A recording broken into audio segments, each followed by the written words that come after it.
مستمعين الأعزاء، أخيرا هنغير مودنا في 3 حاجات. ازيكم عاملين ايه؟ معاكم سارة في بودكاست قعدة مصطبة. وحشتوني جدا جدا من الحلقة اللي فاتت الأخيرة. النهاردة هندردش شوية، هي ما تعتبرش حلقة، فيلا بينا نبدأ الحلقة.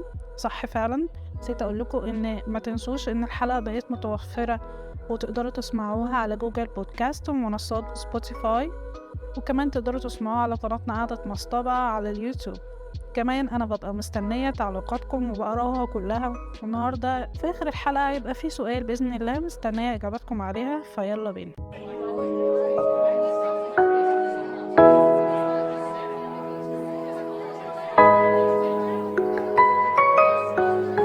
أعزائي المستمعين الأعزاء جدا جدا جدا إلى قلبي، النهاردة جاية لكم عارفين اللي هو ايه، انا جايبه الخلاصه جدا، اللي هو احنا عايزين نغير مودنا في اجمد 3 حاجات. زمان كان في حد اعرفه كان علمني اللي هو ان انا اقدر اتحكم في المود بتاعي في اخر 3 حاجات، وممكن نسميها نظريه. طبعا اللي اطلق عليها نظريه محمود مهدي، عامل قناه على اليوتيوب، تابعوه، حد جامد جدا اسمها ستريم جيم. فخلينا نشرحها ببساطه، يعني اخر 3 حاجات الشخص عملهم في اليوم بتاعه سواء كانت ايجابيه او مش كويسه. فمثلا نفترض ان سهورة اتولدت امبارح، نزلت بودكاست حلو جدا، والبودكاست ده عجب الناس وخدت عليه تفاعلات كويسة جدا جدا، الحمد لله يعني تمام. فده بيبقى اول حاجة حصلت ليا في اليوم بتاعي، جميلة جدا. تاني حاجة مثلا انت عمل لي اكلة حلوة انا بحبها، فكده يبقى انا عملت حلقة بودكاست حصل لها تفاعلات حلوة واخدت اراء حلوة واكلت اكلة حلوة، انا كده حصل لي حاجتين حلوين في اليوم، فانا كده تعتبر في منتهى الروائع. يجي بعدها بقى على طول مثلا بالليل اتفرج على فيلم حلو، وانا من عشاق الحاجات دي جدا، بتغير فعلا المود بتاعي. فاذا انا الشخص اللي عمل حلقة بودكاست حلوة جدا والناس حبوها.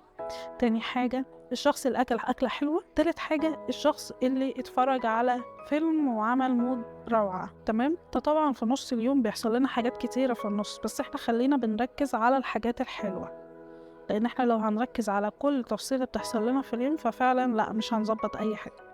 هو كان الهدف من النظرية ان احنا نركز على الحاجات الكويسة بس. يجي مثلا تاني يوم يبقى عندي مشوار اعمله فما اقدرش، فانا كده الشخص اللي اكل اكلة حلوة واتفرج على فيلم حلو وما راحش المشوار وتعطل بسببه.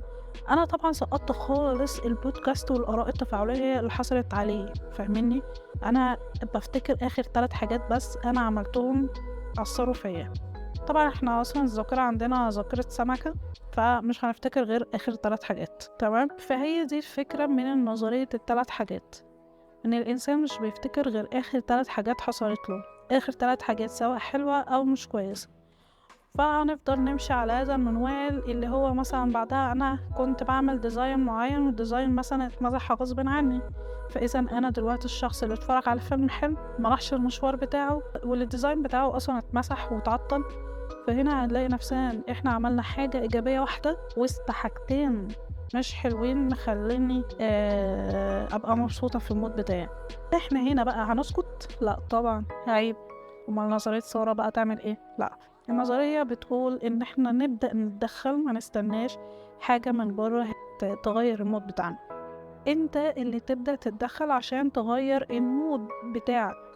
ما تستناش عامل خارجي هو اللي يغير لك المود بتاعك، لان غالبا ما بيبقاش في حاجات بتبقى مساعدة ان احنا نغير المود بتاعنا، فلازم احنا اللي ناخد الخطوة دي. اخدت بالي ان الشباب في معظم الاحيان بيحبوا ينزلوا للحلاق مثلا عشان يحلقوا، وده بالنسبة له ان هو بيغير موده. وفي ناس بتحب كمان تنزل تاكل في اي مكان زي ماكدونالدز، كنتاكي، او اي اكل تاني طبعا من بره. هي فكرة ان هي تاكل من بره دي بتظبط قوي المود بتاعها.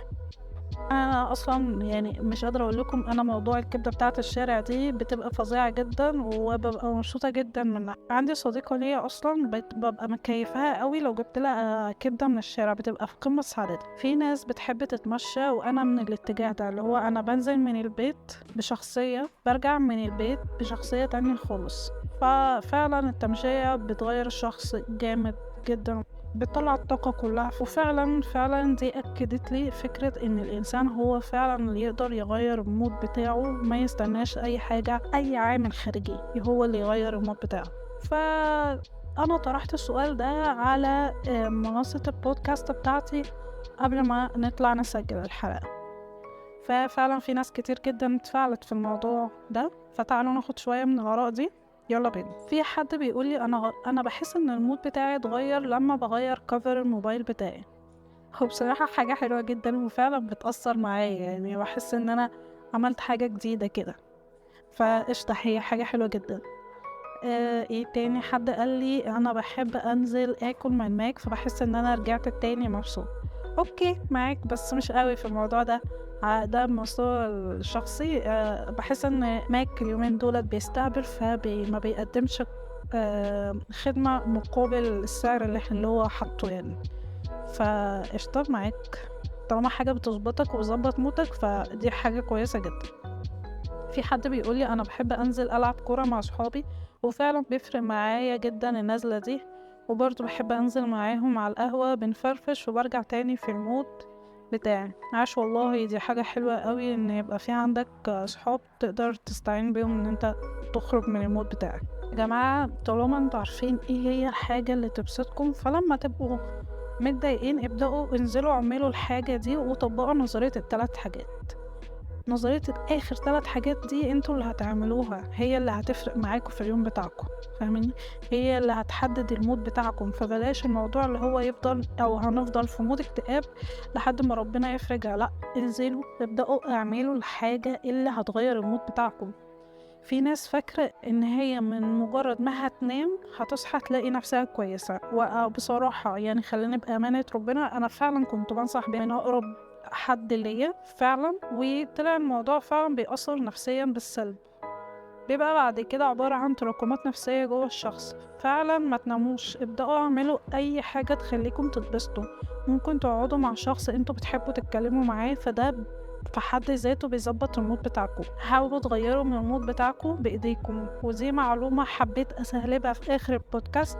على فكرة لما تبدأ تعمل اي حاجة بايدك حرفيا حاجة في قمة الروعة، احساس ما حسهاش غير اللي بيشتغل بقى في حاجات الهاند ميد، الحاجات اللي هو بيحب يشتغلها بايده. يعني الناس دي بجد بتعرف تظبط المود بتاعها من ولا حاجة. فعلا في ناس بتحب تخش المطبخ عشان تعمل حاجة وفعلا بتفرق معاها جدا بالايجاب. فعلا حاول نظرية اخر 3 حاجات حلوة عملتها في اليوم بتاعك، او اخر 3 حاجات تقدر تعمله في اليوم بتاعك عشان تغير المود بتاعك. بجد لما هننشر الفكرة دي فعلا هنساعد ان احنا كلنا نبقى رايقين كده والمود بتاعنا جميل جدا. ما تنسوش ان احنا نوصل الحاجات الكويسة بس للناس. اخيرا حابة اسمع اراءكم عن نظرية ال3 حاجات، واللي كان عارفها ومطبقها ياريت يقول لي هي اثرت فيه ازاي، واللي حابب يجربها يقول لي رأيه فيها بعد ما جربها. بجد انا مبسوطة جدا ان انا قدرت اشارككم فعلا حاجة تستفيدوا منها. اتمنى ليكم يوم رايق ومود رايق. حابة فعلا تبعتولي ارائكم على قعدة المستوى بتاعت النهاردة، ويا رب تكون كانت دردشة بسيطة كده حلوة. واخيرا كنتم في بودكاستكم